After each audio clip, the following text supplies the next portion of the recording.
कर्करोगासारख्या गंभीर आजारावर उपचार करताना रुग्णाला केवळ आजाराशीच नाही तर औषधांच्या दुष्परिणामांशी लढावं लागतं. कल्पना करा, केस गळणं, अशक्तपणा, नंतर ते होणाऱ्या वेदना आणि अनेकदा उपचारच रुग्णासाठी आणखीन त्रासदायक ठरतात. पण आता याच पारंपरिक उपचार पद्धतीला एक पर्याय मिळण्याची शक्यता समोर आली. पुण्यात झालेल्या एका महत्त्वपूर्ण शास्त्रीय कार्यक्रमात कर्करोग उपचार क्षेत्रात एक आशादायी प्रगती समोर आली. बीव्हीजी लाईफ सायन्सेस लिमिटेड या भारतीय संशोधन संस्थेनं संयुग 7 नावाचे एक नवीन फायटो औषध आधारित संयुग विकसित केलाय आणि या संयुगानं कर्करोगाविरुद्धच्या लढ्यात प्राथमिक टप्प्यात अत्यंत सकारात्मक परिणामही दाखवलेत. या संशोधनाबाबत माहिती देण्यासाठी आंतरराष्ट्रीय स्तरावरचे जनुकशास्त्र आणि प्रिसिजन मेडिसिन क्षेत्रात मान्यता असलेले येल विद्यापीठ अमेरिका येथील प्राध्यापक डॉक्टर श्रीकांत माने स्वतः उपस्थित होते. डॉक्टर माने यांनी सांगितलंय की संयुग 7 हे कर्करोग पेशींवर थेट परिणाम करतं, त्यांच्या वाढीचा वेग कमी करतं, त्यांच्या हालचालींवर नियंत्रण ठेवतं आणि सर्वात महत्त्वाचं म्हणजे त्या पेशी शरीराच्या इतर भागांमध्ये पसरू नयेत, म्हणजेच मेटास्टेसिस रोखण्याचं काम हे संयुग 7 करतं. कर्करोग उपचारात मेटास्टेसिस हा सर्वात मोठा धोका मानला जातो आणि जर एखादं संयुग ही प्रक्रिया थांबवू शकत असेल तर ते उपचार पद्धतीत मोठा बदल घडू शकतं. इतकंच नाही तर संयुग 7 हे शरीराच्या रोगप्रतिकारक शक्तीलाही बळकटी देतं, म्हणजेच शरीर स्वतः कर्करोगाशी अधिक प्रभावीपणे लढायला लागतं. आणि सगळ्यात महत्त्वाची बाब म्हणजे या संयुगाचा परिणाम मुख्यतः कर्करोग पेशींवर होतो. सामान्य निरोगी पेशींवर याचा अत्यल्प किंवा जवळपास नगण्य परिणाम दिसून आलाय.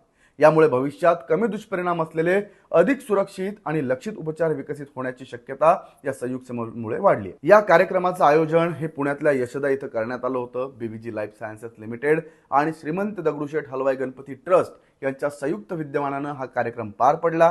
या कार्यक्रमाला वैद्यकीय क्षेत्रातील अनेक नामांकित तज्ज्ञ उपस्थित होते.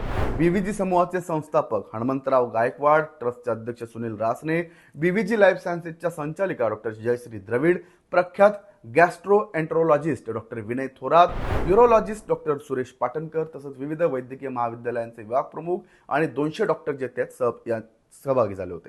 विशेष म्हणजे डॉक्टर प्रतापराव गोळे हे साताऱ्याहून खास या कार्यक्रमासाठी उपस्थित राहिले आणि सुमारे 250हून अधिक डॉक्टरांनी या शास्त्रीय चर्चेत सहभाग नोंदवला. या संशोधनाच्या पार्श्वभूमीवर या कार्यक्रमामध्ये हनुमंतराव गायकवाड यांनी सांगितलंय की बीव्हीजी लाईफ सायन्सेस गेल्या 10 वर्षांपासून फायटो औषध संशोधन क्षेत्रात सातत्यानं काम करत आहे आणि त्यातून कर्करोगासह इतर अनेक आजारांवर प्रभावी औषधं विकसित करण्यात काही प्रमाणात त्यांना यशही मिळालंय.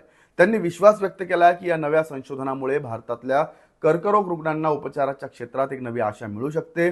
संशोधन आणि विकास उपक्रमांची सविस्तर माहिती विल्यम रणवरे यांनी यावेळी कार्यक्रमात दिली, तर डॉक्टर जयश्री द्रविड यांनी काही महत्त्वपूर्ण केस स्टडीज जे आहेत त्या कार्यक्रमात सादर करून या संयुगाच्या प्रत्यक्ष वापरातील परिणामांवर प्रकाश टाकला. उपस्थित डॉक्टरांनी केवळ कर्करोगच नाही तर यकृत, हृदय, मधुमेह आणि पार्किन्सन्स सारख्या विविध आजारांवर बीव्हीजीच्या संशोधना आधारित औषधांचंही कौतुक केलं. मात्र या संपूर्ण कार्यक्रमाचा केंद्रबिंदू संयुग 7 आणि त्याची कर्करोगावरील संभाव्य प्रभावितता हाच होता.